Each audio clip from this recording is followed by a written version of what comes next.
Bom, pessoal, recentemente, na janela de transferências do futebol europeu, aconteceu a compra mais cara da história do Liverpool, né, as duas mais caras da história do Liverpool. Tanto o Wirtz, que saiu do Bayer Leverkusen para o Liverpool por 120 milhões de euros, e a compra mais cara, que superou essa logo depois, foi a compra do Isaac por 150 milhões de euros.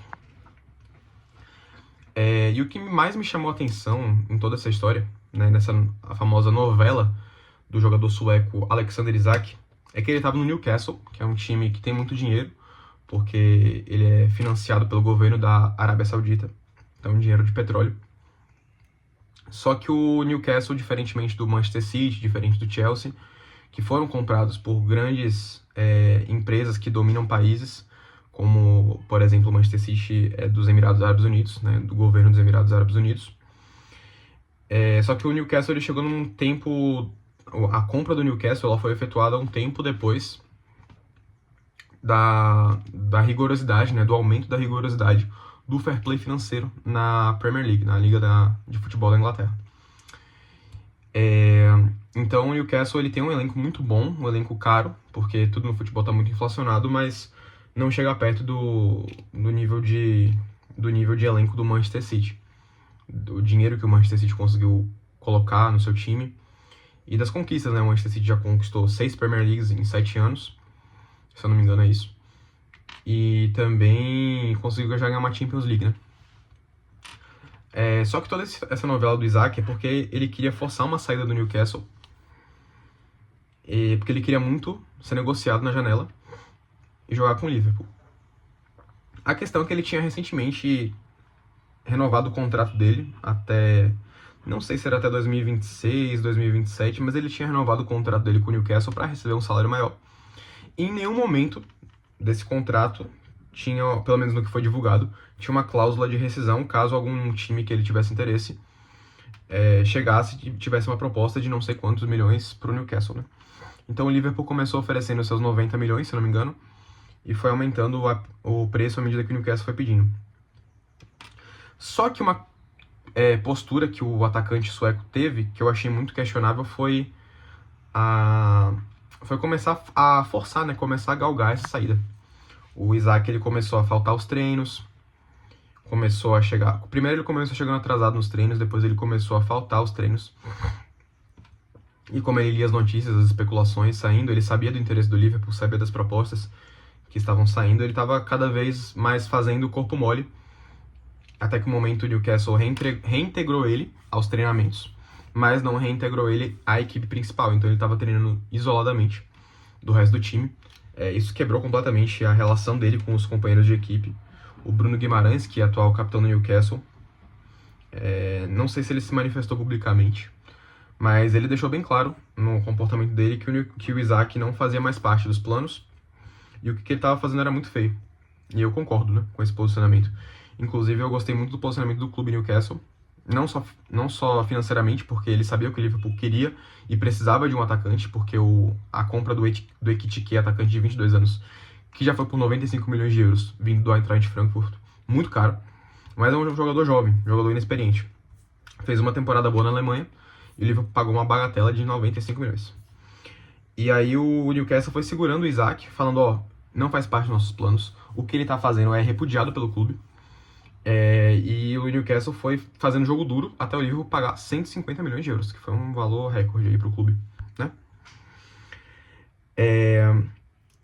E além de eu achar muito feio o que o Isaac fez, gerou um efeito cascata, né? Porque o Brentford, que é um clube de menor expressão ainda, né? É um clube de Londres também. Londres também não, porque o Newcastle não é de Londres, mas é um clube de Londres, só que é um clube menorzinho. E o Brentford fez uma boa temporada passada, com dois principais jogadores de ataque. O Mbeumo, que foi pro Manchester United, que cumpriu o contrato dele, bonitinho, e quando o United chegou com a grana ele foi embora. E o outro atacante dessa dupla de ataque é um atacante de 27 anos, Yoane Wissa, que queria sair do Brentford para ir para um clube maior, para jogar competições europeias.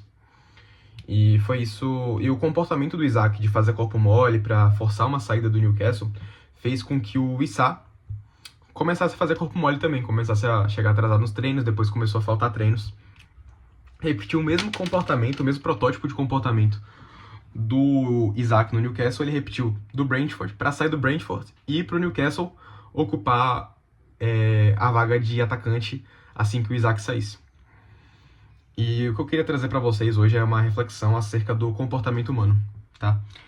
Primeiro dizer que as atitudes dos jogadores são completamente repudiáveis, porque eles tinham um contrato a seguir, e independentemente de qualquer acordo verbal, não estava escrito no contrato, e os jogadores que eles iriam sair caso...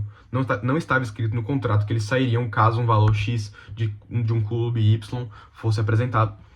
E eles simplesmente ignoraram que essa cláusula não existia e começaram a fazer corpo mole para forçar uma saída. E no final das contas funcionou. O Newcastle segurou o Isaac por um dinheiro absurdo até o Liverpool pagar.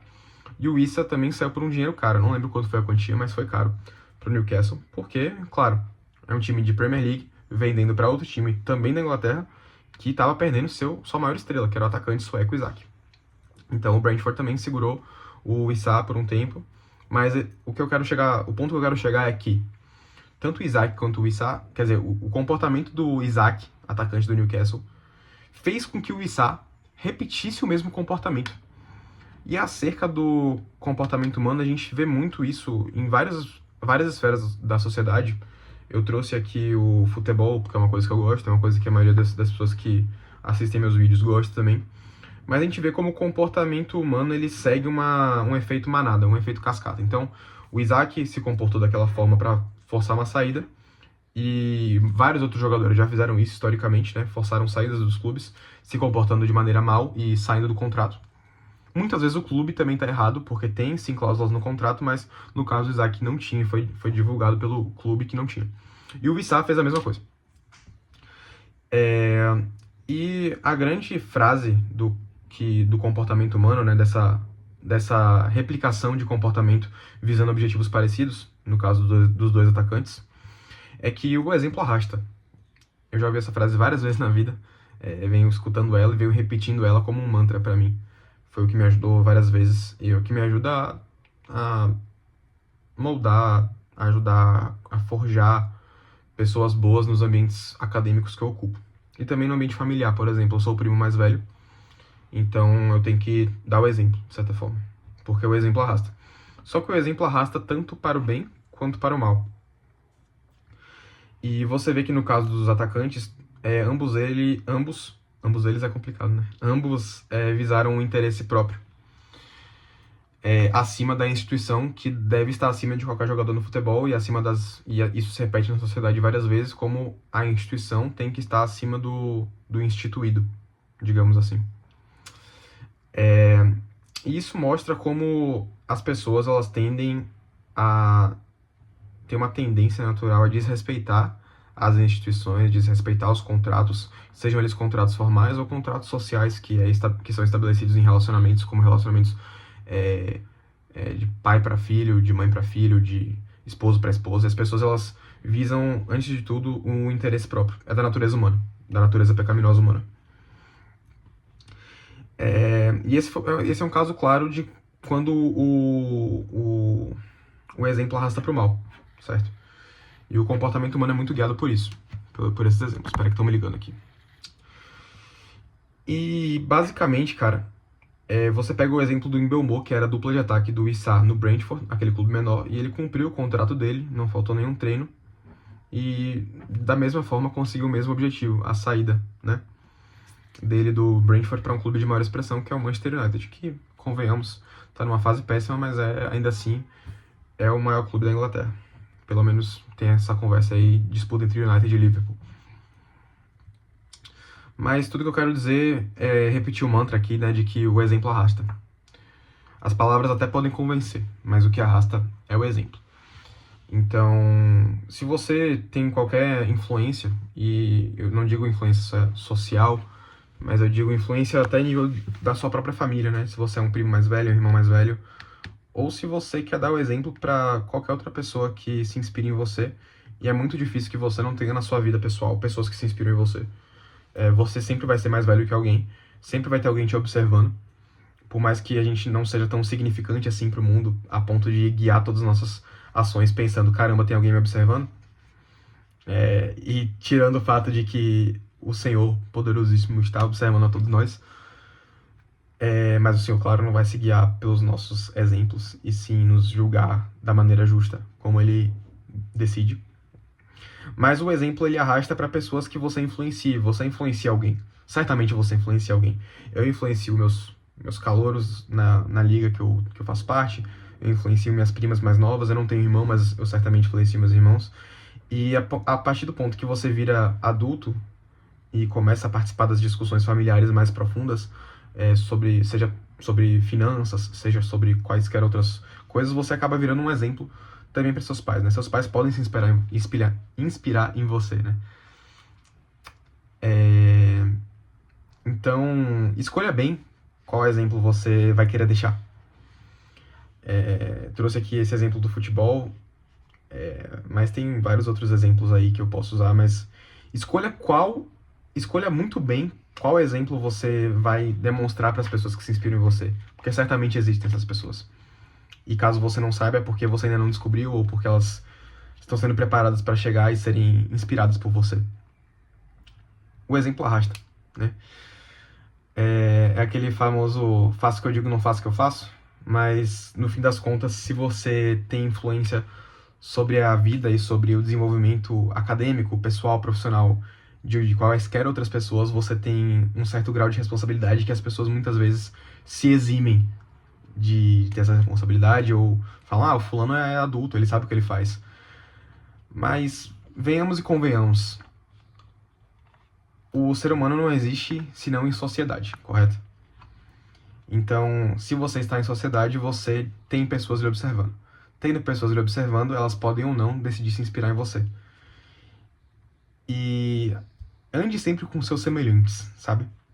Pessoas que têm os mesmos valores, os mesmos princípios, que foram educadas de uma maneira mais ou menos parecida com você, ou que pelo menos têm as mesmas crenças que você. Não tô falando de religiosidade, tô falando de crenças moldantes do caráter, né? Tô parecendo um papo de coach aqui, mas... Enfim. Escolha os exemplos que você vai passar para as pessoas. Certamente tem alguém olhando, certamente tem alguém que vai se inspirar em você, tanto pro bem quanto pro mal. E você tem responsabilidade sobre isso. Não adianta a gente fingir que não, porque a gente mora em sociedade. Certo? Então, forte abraço e até o próximo vídeo.